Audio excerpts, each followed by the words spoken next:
Fala, primeiro ano! Na aula de hoje nós vamos dar continuidade aos nossos estudos sobre os modelos atômicos. Especificamente vamos falar sobre o modelo atômico de Thomson.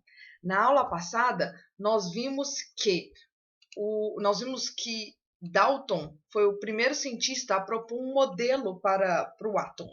E esse modelo dizia que o átomo seria uma esfera maciça e indivisível. E esse modelo ele serviu para explicar diversos fenômenos, porém ele não levava em consideração a natureza elétrica da matéria. E aí, por isso, foi necessário a criação de um novo modelo atômico. Esse novo modelo ele foi necessário devido a experimentos que Thomson estava fazendo. Na época, ele estava estudando sobre os raios catódicos. O que era um raio catódico? Thomson estava pesquisando sobre os tubos de raio catódico. Esses tubos, eles são tubos de vidro lacrados com vácuo lá dentro, praticamente todo o ar foi retirado. E nesse tubo, eles passam uma alta voltagem entre dois eletrodos, um chamado de catodo, o outro eletrodo chamado de anodo. Quando passa essa alta voltagem por aqui, começa a emitir um feixe de partículas, que eu consigo identificar numa placa que tem lá na frente, que na hora que essas partículas batem na placa, ocorre uma fluorescência. Vamos dar uma olhada aqui como é que era mais ou menos isso aqui. Veja nesse vídeo aqui a situação que eu estava dizendo. Vamos passar aqui a alta voltagem. Liga. Passando a energia, passando voltagem, e aí começa a emitir esse feixe de partículas. E aí esse raio era chamado de raio catódico, por quê? Porque ele é emitido através do catodo para o anodo. E ali ele batendo numa placa de fósforo, gerando a luminescência, gerando a fluorescência. O que foi que Thomson fez para poder tentar estudar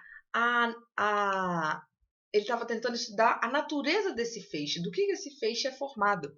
E aí ele foi lá e colocou duas placas, uma placa positiva e uma placa negativa, e viu que o feixe ele desvia no sentido da placa positiva.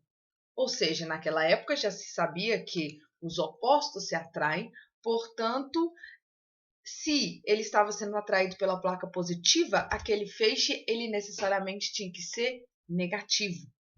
Além disso, ele também fez o seguinte, aplicou um campo magnético. Aplicou um campo elétrico aqui. Ele também aplicou um campo magnético, colocando dois ímãs e observou também o desvio ali. Com cálculos complexos matemáticos, Thomson conseguiu determinar a relação entre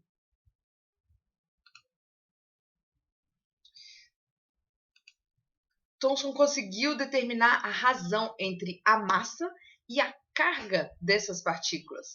Trocando o material ali dos eletrodos, o tipo de material, ele percebeu que era sempre o mesmo.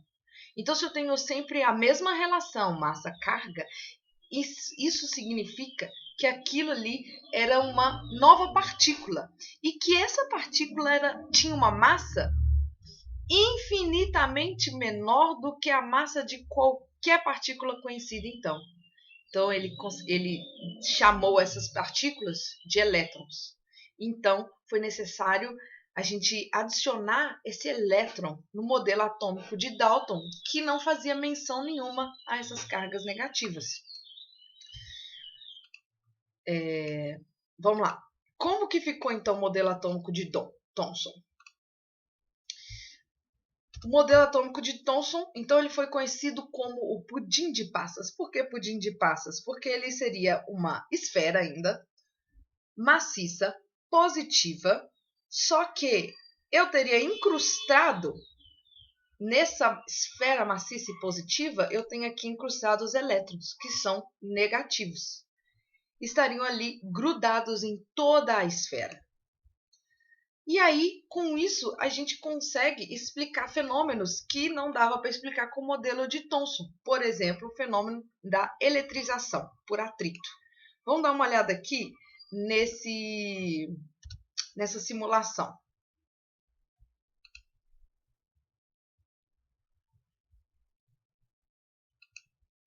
Bom, vamos primeiro ocultar as cargas. Eu fiz mais ou menos isso, a gente atrita aqui, atritou, e chega um momento que o balão ele começa a ser atraído pela camisa de lã. Se eu mostrar as cargas aqui, eu considerar que o elétron ele é formado por o átomo ele é formado por partículas por uma parte positiva e uma parte negativa, então todo material teria positivos e negativos.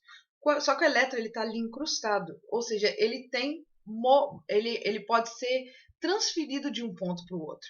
Quando eu faço isso aqui, que é esfregar, olha só, eu estou passando elétrons da camisa para o balão.